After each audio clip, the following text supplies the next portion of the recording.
Hello everyone and welcome to another edition of the GSMC Fantasy Sports Podcast. This one is going to conclude the week. Happy Friday everyone, we made it.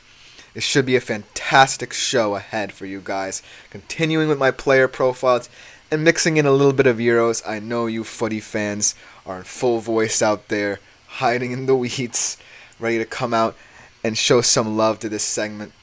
But I just want to say that this player profile series, for me especially, has been some of the most exciting things I've done. Being able to research all these different players and be able to present their stats for you to determine as fantasy managers who you want to roster. It's just been so exciting. I hope you guys do appreciate them because I really love doing them for you guys, even if it takes a lot of research to find these guys' fantasy stats over many years. But before we begin what should be a fantastic show to conclude the week, happy Friday to all my East Coast people, or wherever you are in the world. It may not be Friday morning. But before we begin with the shenanigans of this show, I just want to jump right in and say, please consider liking, following, and subscribing to the show or all the shows on the GSMC network respectively, because everyone is doing their thing. Plus, we do receive a ton of tips and donations, so if you do feel so inclined, please consider leaving them at the link gsmc.cloud. It is a huge support to both me, my fellow podcasters, and of course the network, so anything you do leave is greatly appreciated. Also, if you have a burning question, comment, or concern about any prior segments I've done or even segments that I will do today, all questions, comments, and concerns will be addressed in the next episode. But without further ado, let's get into the first segment of today's show and the only segment that is not related to fantasy football on today's show. The Euros round of 16 starts tomorrow, and while there are certainly some very intriguing matchups, I must say the round of 16 games at the very least are quite uninspiring. There's clearly heavy favorites in almost every game. There are some that are still exhilarating. There are some dark horse matchups that work out perfectly, and whoever wins those could fancy seeing themselves go very far, and we'll talk about that. But at the moment, I'm not necessarily drawn to one round of 16 matchup over the other. There are a couple that catch my eye, but I think the quarterfinals, especially on one side of the bracket, is the round to watch as we get deeper and deeper into this tournament. But still, the round of 16 does offer some intrigue in terms of storylines and also in terms of betting previews, so I just wanted to bring them to you guys. So let's start off with this segment and some games that really catch the eye. And let's start off with the host nation against Denmark. Germany making it to the stage of the competition. Obviously, a lot of skepticism coming into the tournament for this German team. Will they be a new look, revitalized German squad under the leadership of Julian Nagelsmann, or will they revert back to their old ways where they were really stagnant for quite some time? But they progressed to the group stage. I would say they had the second best group stage out of any team outside of Spain. And now they face a Denmark squad who I must say definitely has the talent to match up pretty well with Germany, but I don't know if they have the creativity and final product in the box, in the final third of the pitch, to really harm Germany. However, if there's one concern about Germany coming into this game, it is the center-back pairing. Antonio Rudiger did pick up a knock against Switzerland in the last group game, and Jonathan Tah, as we know, is going to be suspended for this game. So that definitely leaves a lot of question marks in that back line. One of the kind of issues the whole German squad as a whole has really come under a lot of pressure for. And so Julian Nagelsmann will have to find a balance. Maybe you play an injured Rudiger with a guy like Nico Schlotterbeck, who had a fantastic domestic season at Borussia Dortmund, or you got to go new look and not risk Antonio Rudiger picking up further injury, because if you do progress in this game, there's a strong likelihood that Spain is the team you face in the quarterfinal, and you're going to want to have everyone healthy, all your wits about you for that matchup. And so that's the only concern in this game. Whereas for Denmark, their defensive identity is very strong. It's the strength of their team. Andreas Christensen is such a presence in the back line, along with Jannik Vestergaard, two of the tallest center backs in the entire tournament. Denmark, as a matter of fact, the tallest team in the tournament. So that adds a little bit of intrigue. And also the midfield has opportunities to be creative. Christian Eriksen obviously brings that experience in the international version of Pierre-Emil Højbjerg, at the very least, not domestically, for this Denmark team. Definitely adds that physicality. But in the final third, I don't necessarily think they can be relied upon. I know that Jonas Vind and Rasmus Højlund are two young, exciting players on the up-and-coming watch for Europe. But right now, I just think that Germany just have the creative flair necessary to win this game. They are minus 160 favorites. Denmark is at plus 425 in terms of money lines as well. So obviously Germany is the heavy favorite. And I just think that their creativity at this moment in time is something that stands out to me. Jamal Musiala and Florian Wirtz will tend to struggle early on in this game. I think they'll find their footing. They have shown the incredible ability to adjust and adapt to whatever opposing defenses throw at them. So I think that Jamal Musiala and Florian Wirtz will be the fulcrum of what Germany does in this game. But switching over to another game that definitely adds a lot of intrigue on the other side of the bracket, in Italy and Switzerland. The winner of this game certainly should fancy seeing themselves going to at least the semifinals.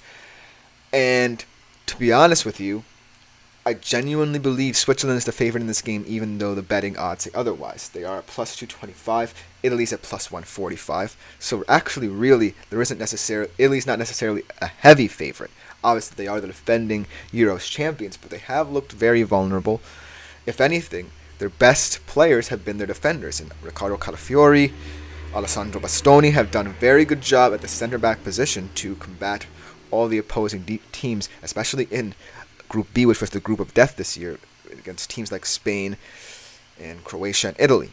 So having a strong center-back pairing is key, but this Switzerland team looks very strong. They nearly pipped Germany to the first place spot in terms of Group A, and they have this interesting mix of players like Manuel Akanji at the back, who's playing some of his best football, looking like one of the best center backs in the world outside of Pep's system, now that he's free of that mindset. Then you have guys in the squad like Michel Aubischer and Kwadwo Dua, who are kind of guys that haven't necessarily had the international experience, but are doing the most with the opportunity they're now getting. They have guys like Dan Ndoye, who's in a similar situation, and Xherdan Shaqiri, always fantastic internationally. So, and Granit Xhaka as well, fantastic domestic season at Bayer Leverkusen. Can't forget to mention him, a force in that midfield for Switzerland. This should be an exciting game, a contrast of style, so to speak, where you now see Italy, whereas they were very well equipped to attack in the Euros of 2021. Now they're willing to defend under Luciano Spalletti. And then you have Switzerland, who wants to attack a lot, but with this interesting meld of experience and inexperience in the squad. And so this game is definitely one to watch. And then you have another very similar game in France-Belgium, where it's not necessarily two squads who one is underperforming and one is exceeding expectations. Both are underperforming, but both are nations who expect to go very far in this tournament. France is at minus 115 and Belgium is at plus 340. But honestly, I don't think France should be seen as such heavy favorites in this game. I genuinely feel like Belgium have been hard done by, honestly. You can say all you want about Romelu Lukaku, but if VAR did not exist, he would have the most goals of any striker in this tournament. So that says a lot about the kind of inconsistencies of this Belgium squad, but they certainly have the players to frustrate this French side. Obviously, France, they have been creating a lot of expected goals. They haven't been going into the back of the net. The only goals they've really scored is an own goal and a penalty, and it's very pitiful for what they have at their disposal on the pitch. And so, when I look at this particular game, I can understand why a lot of people might be tentative to bet Belgium, but I still think Belgium are very well equipped to at least be on the offensive against France. When you're facing a squad like France, you want to be on the front foot. And Belgium definitely have the players to do that. If you can get Kevin De Bruyne on the ball, he will pick you apart. And so, I think that France must be a little bit wary. I'm not 100% into betting on France either, especially at those odds. I still think France eventually, should they win this game, will get kicking into gear. And who knows, they could reach the semifinals of this tournament. It's going to be a rough ride for them because they can face Portugal in the quarterfinals. So, I'm really intrigued to see how both teams play this out, especially France, because they, as the favorites of this game, want to take the initiative. And so, it's ultimately, in my honest opinion, a coin flip game. But either way, I still think that France just has too much talent to let this one slip. And then one of the last games I want to highlight is perhaps the game of the round of 16. Austria against Turkey on the easier side of the bracket.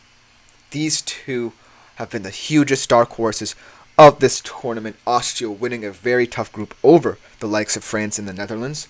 And Turkey, yes, they had a shocking loss to Portugal, but they've looked like a team that's not letting the pressure of being a dark horse mount upon them. But still, I'm looking at Austria at minus 115 as a team who I'm really excited about. And here's why. I think their midfield is such an engine room-like midfield. You have guys like Marcel Sabitzer and Konrad Laimer and Christoph Baumgartner who, while getting up there in age, certainly have the industry and know-how to perform Ralf Rangnick's game plan to a T. And I think that Austria, on the weaker side of the bracket, could potentially go all the way to the final, especially if the next team I'm going to talk about, the less I say about them, the better, falters in their first couple of games. And so, Austria, whoever comes out of it, even Turkey, I expect Austria to win this game. Turkey's at plus 300 odds, so it's not looking very good in terms of betting on them. I'm looking at Austria winning this game, but either one of these squads, should they win this game, could look to go very far on that side of the bracket. And last but not least, I kind of feel like I have to highlight England going up against Slovakia. England are very lucky. But in terms of betting odds, a lot of people like them way too much. They're still the betting favorites to win the whole tournament, which is crazy, but considering they're on the weaker side of the bracket, I can see it. They're at minus 260 against the Slovakia side, who's going to play a lot like Slovenia did to frustrate this England side. And so, yeah, the less I say about England, the better, to be honest with you. However, I honestly think that Phil Foden's absence from the squad is kind of a blessing in disguise. I think that it allows England to bring in more wing depth and allows them to focus more on who they want in the midfield to balance those wing positions out, because their problem has been players kind of occupying the same spaces.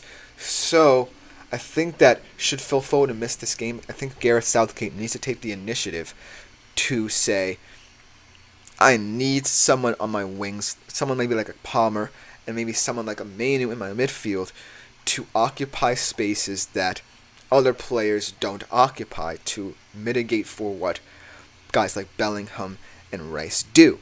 And so I think that Gareth Southgate, his ultimate goal for this game is just finding the balance that can carry England far, because while they're on the weaker side of the bracket, there's still the Netherlands, there's still Switzerland, there's still Italy, there's still Austria, and there's still Turkey. Those are teams that are primed for an upset should they face England. But for now, England should be safe in knowing that at the very least they are on the weaker side of the bracket and they are much luckier than some other top sides. But that should just about do it. This opening segment, we got way over.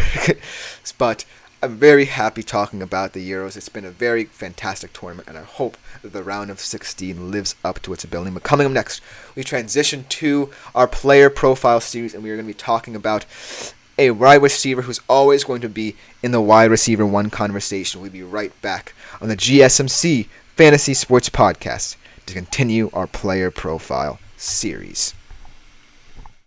I feel like I'm losing my mind. Is everybody in the world blind?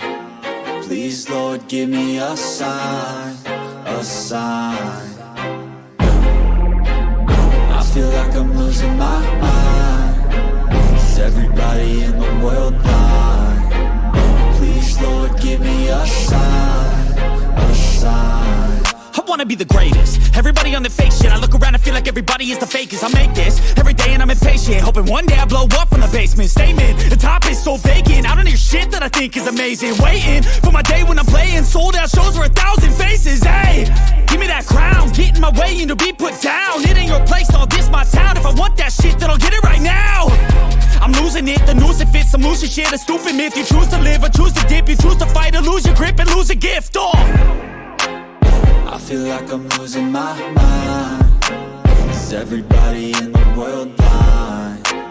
Please, Lord, give me a sign, a sign. I feel like I'm losing my mind. Is everybody in the world? Hello everyone and welcome back to this edition of the GSMC Fantasy Sports Podcast, brought to you as always by the GSMC Sports Network. I really hope you guys enjoyed that Euro segment. I love talking the beautiful game with you guys at each and every single opportunity I get.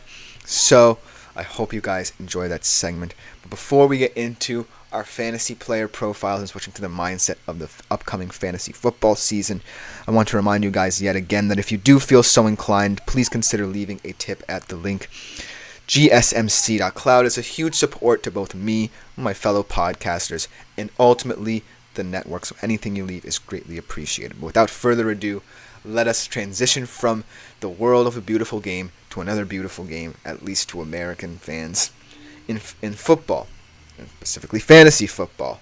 We are going to continue our fantasy player profile with a exciting wide receiver, especially someone who's going to be in the wide receiver one conversation as we get closer and closer to the fantasy draft time.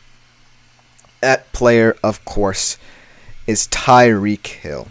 Now, Tyreek Hill, like I said, describing him in my shorts, is one of the most electrifying players in the NFL when the ball is in his hands. And so, I expect this year to be one of the biggest years Tyreek has ever had, especially if Tua is hungry after signing a big contract. That will certainly motivate him to continue feeding Tyreek Hill.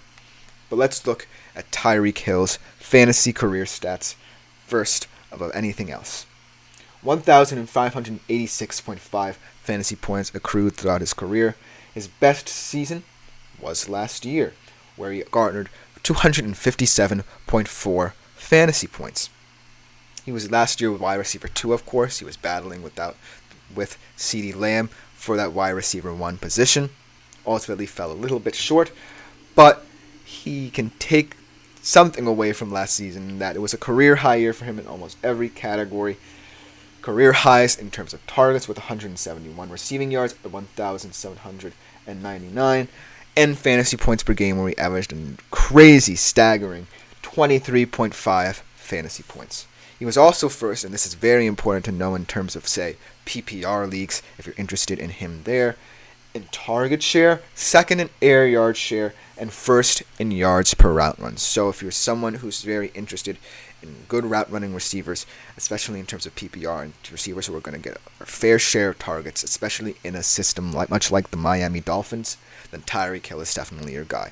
Now, let's get more into how Tyreek Hill can potentially be that wide receiver 1 position at the end of the upcoming fantasy football season. The thing about Tyreek Hill, and I fell victim to this much like last year, is that when you compare him and CeeDee Lamb, who was the wide receiver 1 last year, Tyreek Hill has Jalen Waddle. And to bring Jalen Waddle into perspective, he was on my fantasy team.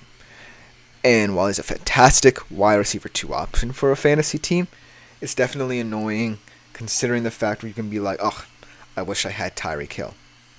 Whereas you kind of feel like CeeDee Lamb in that Cowboys offense definitely tends to get a lot more attention because of the fact that his second receiver is an aging Brandon Cooks. Now, I'm not saying that it's a hindrance to Tyreek Hill because of the fact that a lot is centered around him in terms of what this Miami Dolphins offense does. I just think that I'm a big fan of promoting balance in fantasy sports. I want someone who is not going to always swing for the fences. I want someone who is a top-level receiver, can get me that 20-point performance, but I also want someone who is a little bit selfless and is more of a 12 to 15-point scorer. Because I like to think of it as, if I can have two of those guys, and then on any given week, one of them somehow elevates their game, then that's a absolute deal breaker for me. However, that's why I'm not a big fan of like the wide receiver 1 and wide receiver 2 types. It's through no fault of their own, because they're fantastic players who everyone covets on fantasy draft boards. But that's the reason why I also have to hate them, because of their overvaluation. And so, while Tyreek Hill is certainly going to be in that discussion, I certainly feel like there should be much more opportunities for everyone else on this Miami Dolphins offense, especially in a contract year for Tua, where he needs to show that he's not completely over-reliant on one particular skill position player to provide him with the necessities he needs to succeed. And so, I think that Tyreek Hill is still going to have another fantastic year because it's in his nature. His speed and electricity and his verticality just offers something you don't often see at the wide receiver position. But I would love to see a lot of different players on this Miami Dolphins offense really rise to the occasion because they need it. I think that it's very telling for someone like Tyreek Hill to be first in target share, because it just goes to show that even in a Miami Dolphins system that doesn't necessarily seem that desperate, they certainly seem to want Tyreek Hill to be that force. And I just don't see it that way. I see it as more of a balanced offense because you get the best out of every single player. Waddle's a fantastic slot and outside receiver. He can run routes for you. Devon Achane and Raheem Mostert are a fantastic 1-2 running back tandem that are going to have success in this system for the next couple of years. I also think that you want to incorporate a lot more tight end stuff as well. I just think that in a team that wants variety in the Miami Dolphins, Tyreek Hill, yes, he's the most varied player in the NFL at this very moment in time, but he also presents a challenge when you have a team that is so focused on dominance of an opponent that you don't utilize them to their best effect. And I know I'm kind of harping on something that Tyreek Hill can't control, but I just feel like the Miami Dolphins offense is just such an interesting one to diagnose, especially in fantasy, because of what Tyreek Hill brings. I think that Tyreek Hill is an overwhelmingly pivotal player in the fantasy landscape just because of how much of a burden he can be to a team. Because, like I said, I picked up Jalen Waddle fully expecting him to be a fantastic wide receiver too, and he did show flashes of that. There's always going to be a couple of games where, say, Jalen Waddle carries the load, or he may have to carry the load because Tyreek Hill is relatively, in some ways, injury prone. We saw last year, and Jalen Waddle will get his opportunities. But in order for them to be fully confident in someone of Jalen Waddle's caliber, they're going to have to be willing to give him the ball. And right now, Mike McDaniel's saying that we do have a fantastic offense, but when all is said and done, Tyreek Hill is the guy. And I just don't see a world where, Tyreek Hill's production ever goes down, but I do want to see a world where at least Tyreek Hill's production doesn't kill the production of other players. And this is not a denigration of Tyreek Hill. I don't want it to be. We should, in fact, be celebrating Tyreek Hill's status as someone who has always been a reliable force for a fantasy team.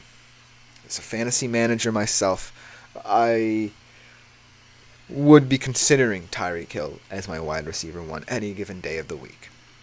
And you guys should too. But I just think that what he giveth, he taketh away from a whole sum. I think Miami is going to be a team to focus on in terms of whether or not they can become a sum of all the individual parts that they have at their disposal. And Tyreek Hill is going to have to find a way to kind of ease the control he has over this offense. I'm not saying he needs to ease his production, because some of my words could get misconstrued here, and I don't want that to happen. All I'm saying is that Tyreek Hill will always be wide receiver 1, wide receiver 2. But I want to see someone like a Jalen Waddle emerge as potentially a wide receiver 12 to 15. And that could happen, but for now, Tyreek Hill, while helping his fantasy manager, is kind of hindering the decision you have to make in terms of your wide receiver 2. Especially if you like guys like Jalen Waddle. That's my 2 cents about Tyreek Hill. That should just about do it for this segment of this fantasy player profile series. Coming up next, we have a running back who is definitely getting up there in age, but I really like the fit he's in now, moving from Tennessee to Baltimore. So we'll be right back with that fantasy player profile, and it should be a good one. Looking for your daily fix of sports talk without having to pay for it? GSMC Sports Network is available on YouTube. Just search GSMC Sports Network. Get your fix of daily sports talk shows on YouTube, absolutely free.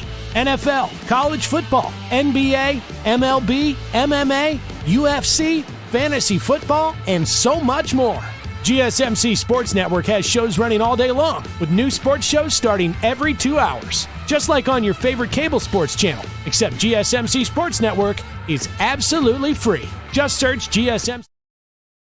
Hello everyone, and welcome back to the GSMC Fantasy Sports Podcast. We are going to keep on continuing with our fantasy player profile series, and this next guy is certainly someone who is going to be at least in the RB 10 to 15 range debate, but is someone who has faced this heavy dose of skepticism due to the fact he's getting up there in age and is on a team that, while doesn't necessarily seem to be a fit for him, could offer a little intrigue in terms of how we view him production-wise. And that player is Derrick Henry.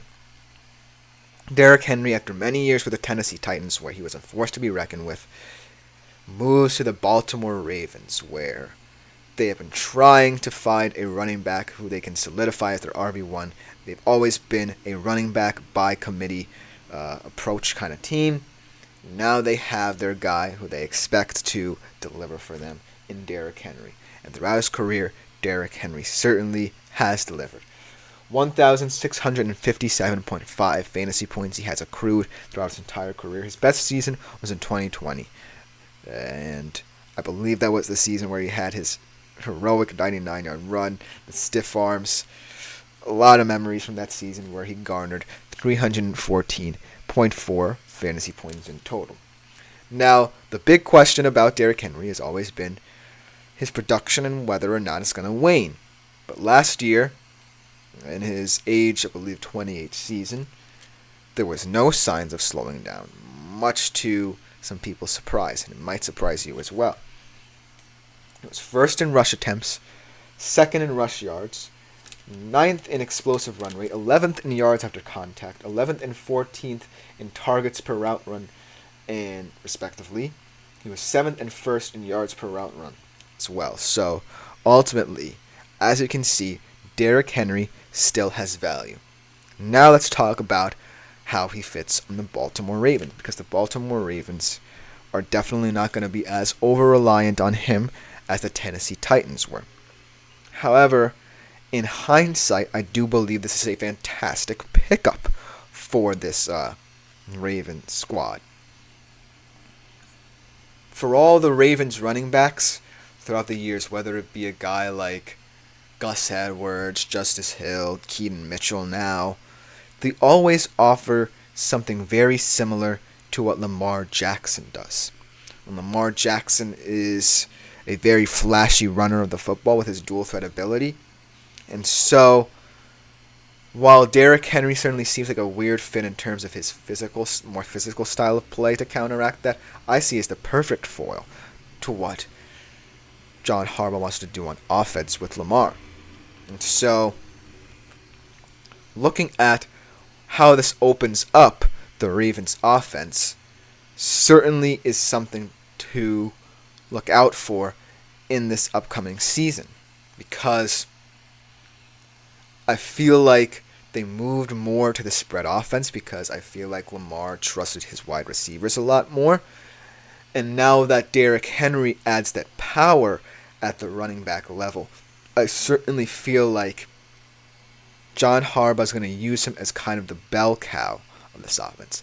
I don't think Derrick Henry, to put it kindly, is going to get the pretty yards. I think Derrick Henry is going to do much of the dirty work in this Baltimore Ravens system, because right now Baltimore is trying to find a way to get Lamar to be very effective as a thrower, and I feel like they really wanted a running back who can wear down opposing defenders and edge rushers especially, to A, protect Lamar, and B, ensure that he has the time necessary to get the ball down to his field to his nice little weapons that he has at his disposal. And so Derrick Henry, in terms of fantasy, that puts him in a weird place, because you might not like dirty work running backs. You want guys who can get you A, yards after contact, and B, most importantly, touchdowns and rushing yards. But Derrick Henry, especially in early downs, is going to see a lot of touches. And so I think that he adds a lot of value as an early down back, maybe as an RB2 in your lineup, maybe as someone you put in a flex position, where he can come off the bench on any given time and deliver the goods. And so I'm really intrigued for what this upcoming season is going to bring, and so too are some people who have given us projections for next year. He's projected to go for 1,182 yards, 11 touchdowns, 226 receiving yards out of the backfield, and 213.3 yards. And in those stats, I feel is the catch to Derrick Henry. I don't necessarily view Derrick Henry as a receiving running back, and that could sometimes hurt him, especially in early downs, where he's kind of looking to establish this level of dominance against opposing edge rushers. And so that's where I really think Derrick Henry doesn't necessarily fit the positional needs for Baltimore. I think that this deal means much more in terms of what they view in Derrick Henry's power than they do in Derrick Henry's receiving game.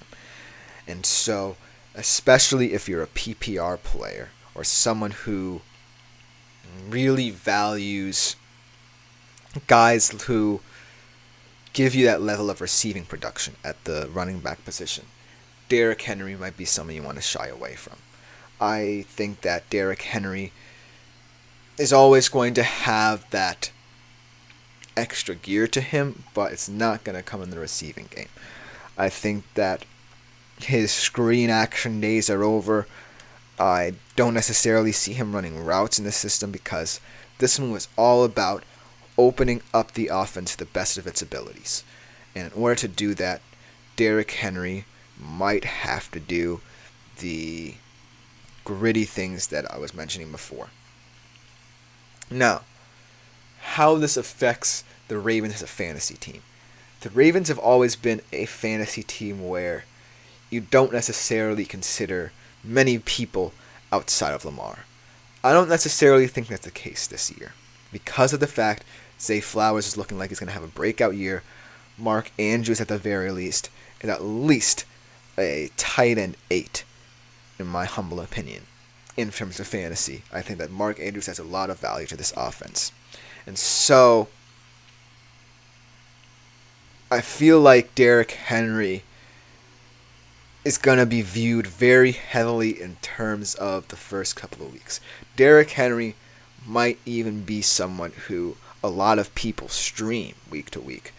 I think that that's where he can get a lot of value because Derrick Henry, to me, is not necessarily a starter, and he's kind of a borderline bench or utility option for me at the moment. And it's largely based on how I view his fantasy production to look like in this new setup. And so I really hope that Derrick Henry can produce in the system, and it looks like he could. I think that Keaton Mitchell's still coming along, and they still have other options at the running back position, and they always have Lamar as kind of one of those RPO type quarterbacks. And so I think there's a lot of value in that running back and quarterback room in Baltimore, but it's all going to come down to how they play it. I think that, like I said, you probably aren't going to value Derrick Henry as your everyday running back as a fantasy manager. You're going to view him as someone who might be a nice little commodity in the waiver wire. He's definitely going to be someone who is going to see his name tossed about. I don't necessarily feel that he's a stable option, but he can make me look silly based on what Baltimore does with him because he is one of their first stable name brands at the position. He is a name, not someone who is a committee guy. And so maybe that holds some weight amongst what people view of Derrick Henry, and maybe it doesn't. But at the end of the day, the Baltimore Ravens have a guy who, while seemingly is aging out of the league, and it is at the end of his rope in his running back career, so to speak, might still have a little bit of juice left within him. And it's up for the Baltimore Ravens to determine that, and you as fantasy managers to kind of cross the line with him. But that should just about do it for this specific segment of my fantasy player profiles. Coming up next, we have two good ones to close the show.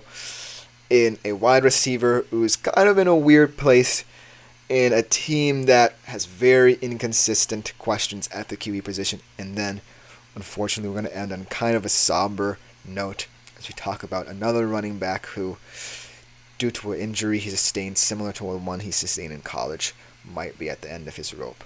You don't want to miss those segments. We'll be right back on the GSMC Fantasy Sports Podcast to talk more about them.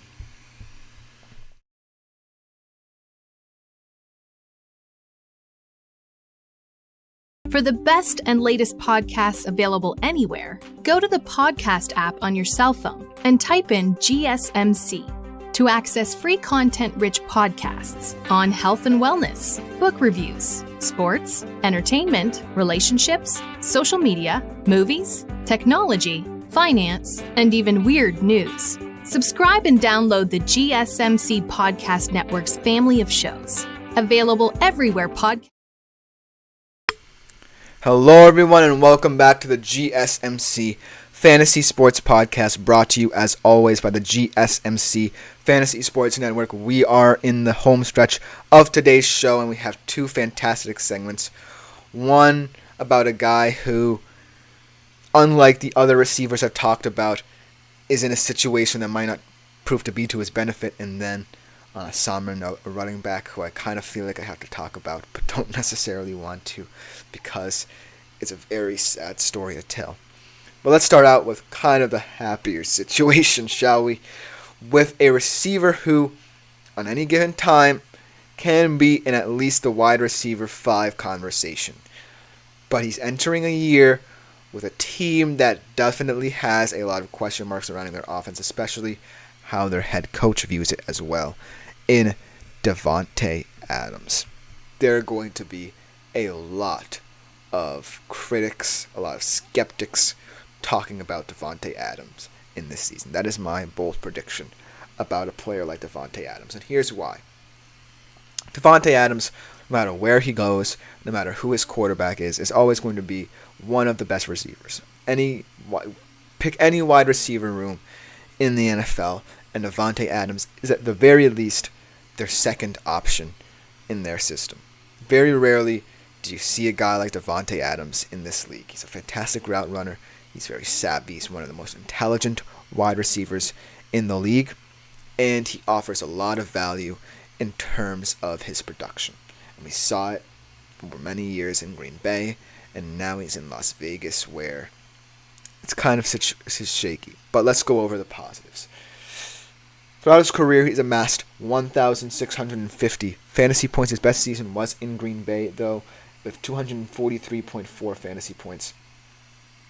And kind of going to show how he fits into a Las Vegas Raiders offense that clearly does not have the wide receiver options that Green Bay had. He had a 45% air yard share, 33% target share in the system, 103 receptions on 175 targets. Another season where he went over 1,100 yards and 8 touchdowns. And he's projected to have another fantastic season next year with 1,194 receiving yards for 6 TDs, not 600, 188.6 fantasy points, rather, for Davante Adams next season. I think that is highly reflective of what the Las Vegas Raiders are, rather than what Davante Adams is. Because Las Vegas, unlike Dallas, unlike Miami, is going to be heavily reliant on Davante Adams. And you might view that as a very good thing. You might want a receiver who is on a team that is going to go to him early and often. But also, there are just so many caveats, not just outside of who Davante Adams is this team, but with their head coach. Antonio Pierce came out and said, as the interim head coach even, that he wants to focus on running the football. He said that 2 players he wants to focus on the offense and the defense were Josh Jacobs and Robert Spillane. Now Josh Jacobs is gone, but you get the idea. You get the gist of what Antonio Pierce wants. He wants to be a physical player. Now, Davante Adams has always been vocal about getting his fair share of opportunities. We saw it in that kind of riftish moment at the end of his tenure with Green Bay, where he talked about wanting to get the ball more. He's already had frustrations with Las Vegas in terms of how they handled Jimmy Garoppolo and how he's not receiving as many targets under Jimmy G as he wants. And so Davante Adams is always going to be a very controversial receiver, no matter what. But I think that when you call into question someone of Davante Adams' caliber, you have to consider the fact that wherever he goes, he's an asset. And I think the same is true of fantasy. I don't think that he's going to be someone picked up early on, like a CeeDee Lamb or Tyreek Hill. I think he's definitely kind of one of my fantasy receivers, because more often than not, he's going to be excellent. I think that you can't deny what Davante Adams brings to your team as a head coach, and Antonio Pierce would be kind of foolish not to at least say that Davante Adams is going to be your best player on that offense. And so I think that Davante Adams' ceiling is very high. I think that he's going to have a lot of projections. I think he's going to exceed them. And ultimately, I think he's going to have another fantastic, solid year.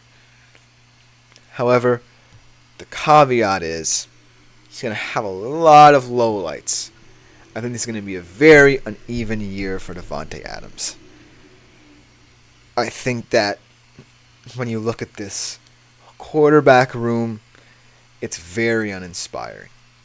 Obviously, you have a guy in Gardner Minshew who's been around the league, been around a lot of teammates, had some decent stretches of football, but I don't think is someone you can rely upon to be a starting QB in the NFL, especially for a Las Vegas Raiders team who is transitioning and wants to rebuild.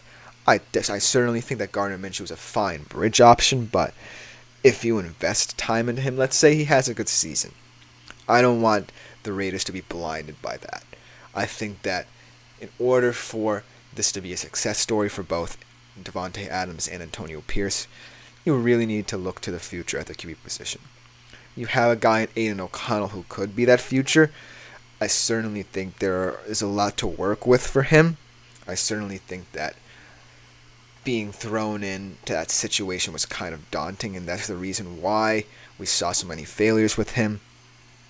But ultimately, I don't see any quarterback in this Raiders room that is going to extend their stay with them. I think that the Las Vegas Raiders are going to be a team that desperately needs to look at the QB position. Because right now, it's looking like this whole experiment has just been one big disaster. And considering the fact that they invested so much into that duo of Jimmy Garoppolo and Davante Adams, you have to get at least a return on one of those two players. And Davante Adams now has to be that guy. Jimmy G has failed in terms of what this experiment means for this team. And so I'm looking at Davante Adams as someone who is going to hit a lot of times. I think that Davante Adams is going to try and strike up a rapport with both of these quarterbacks, say, hey, you can rely on me.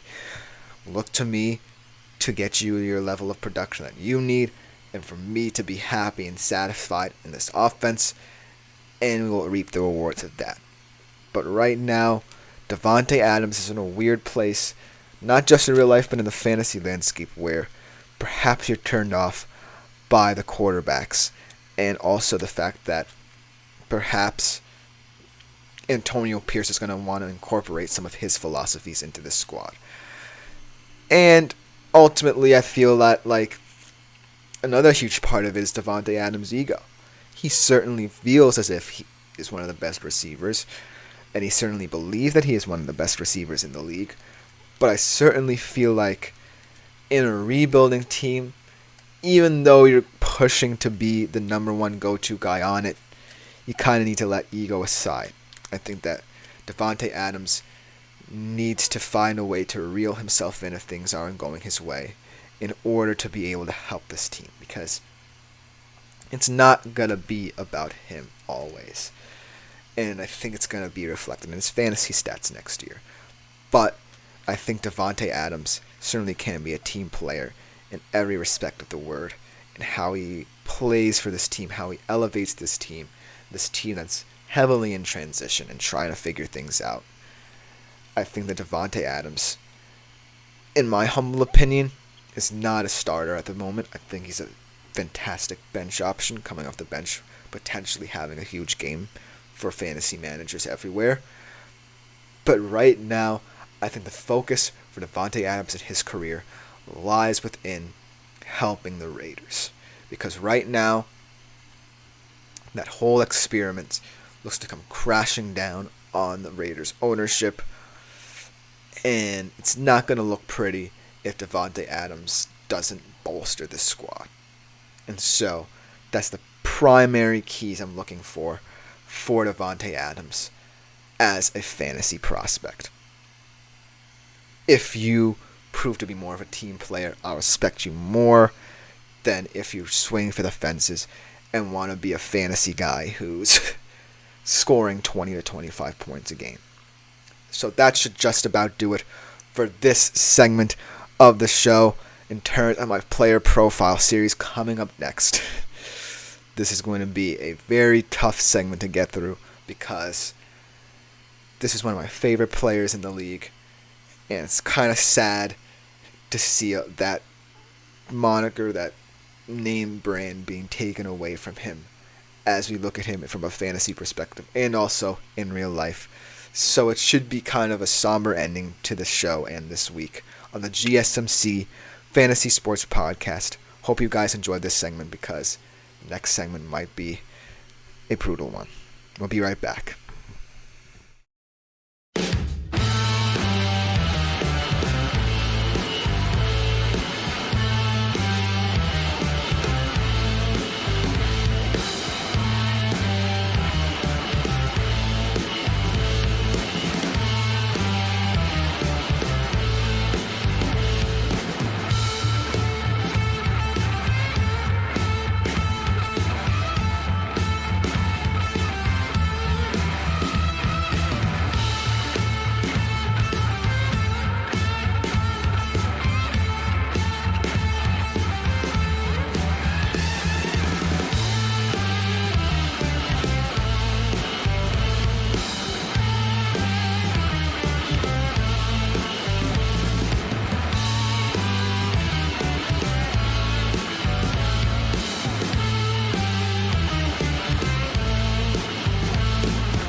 Hello everyone and welcome back to the GSMC Fantasy Sports Podcast, and most importantly, the final segment of the week.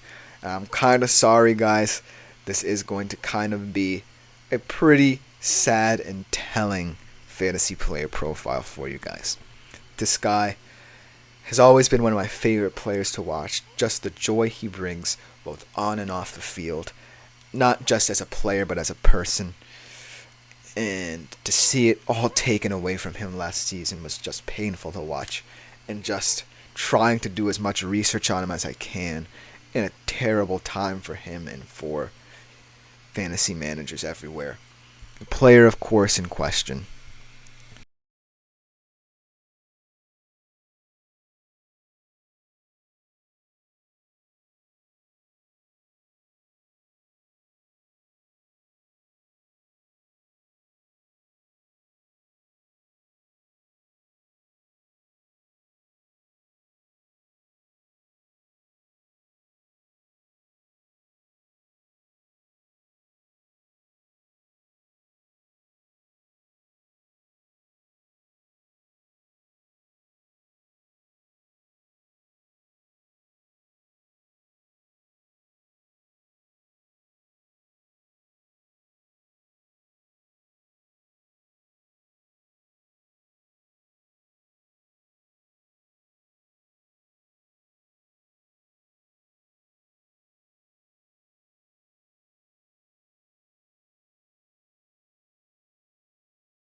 files, and more great content for you guys as this summer goes along. It should be fantastic. Thank you guys for tuning in again. I've been Chris Shepard. This has just been another edition of the GSMC Fantasy Sports Podcast. We will be back better than ever next week.